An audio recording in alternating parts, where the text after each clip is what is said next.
এই যে পাকুড় গাছটা দেখছো, তো এই গাছটা হচ্ছে প্রায়, এই গাছটা একটা গাছের মধ্যে ছিল, খেজুর গাছের মধ্যে। তো গাছটা অনেক পুরানো গাছ।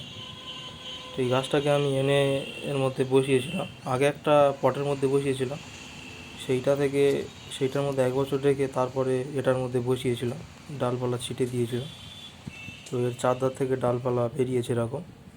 তো ওপরের যে মাটি আছে, ওপরে এই কিছুটা মাটি তুলে নেবো, তুলে নিয়ে নতুন মাটি দেবো। যেহেতু গরম পড়ে গেছে,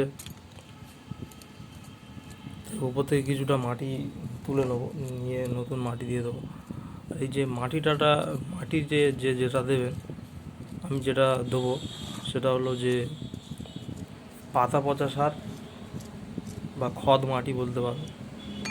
মাটির সাথে পাতাটাকে পচানো,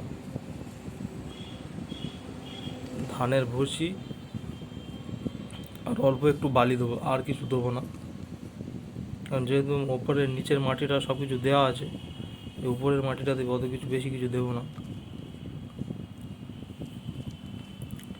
মাটিটাকে ওই ওই 3 রকম দিয়ে তারপর মাটিটা দেবো। হালকা হালকা সামান্য মাটি দিয়েছি, আর বেশি মাটি আমি দিইনি।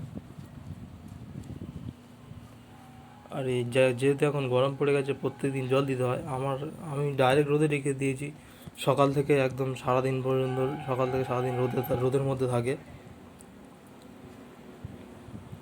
তো তোমরা যদি রোদের মধ্যে না রাখতে চাও, বারান্দাতে বা ব্যালকনিতে রাখতে পারো।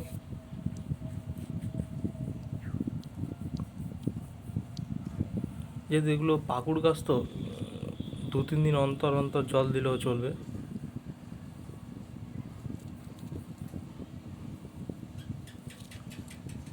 মাটিটা একটু সব তোলা হয়ে গেছে,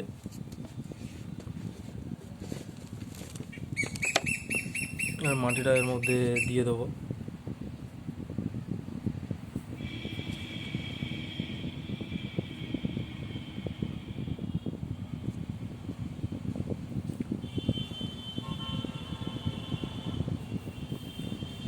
মাটিটাতে একটু ধানের ভুসিটা একটু বেশি দিয়েছি, যাতে ওটা ওই মাটির সাথে মিশে গিয়ে যাতে ভালোভাবে ওটা পচে।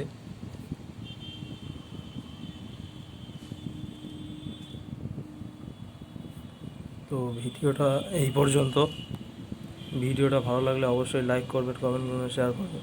আর চ্যানেলটিকে অবশ্যই সাবস্ক্রাইব করবেন এরকম আরও ভিডিও পেতে চাইলে। ভিডিওটা পুরো দেখার জন্য ধন্যবাদ।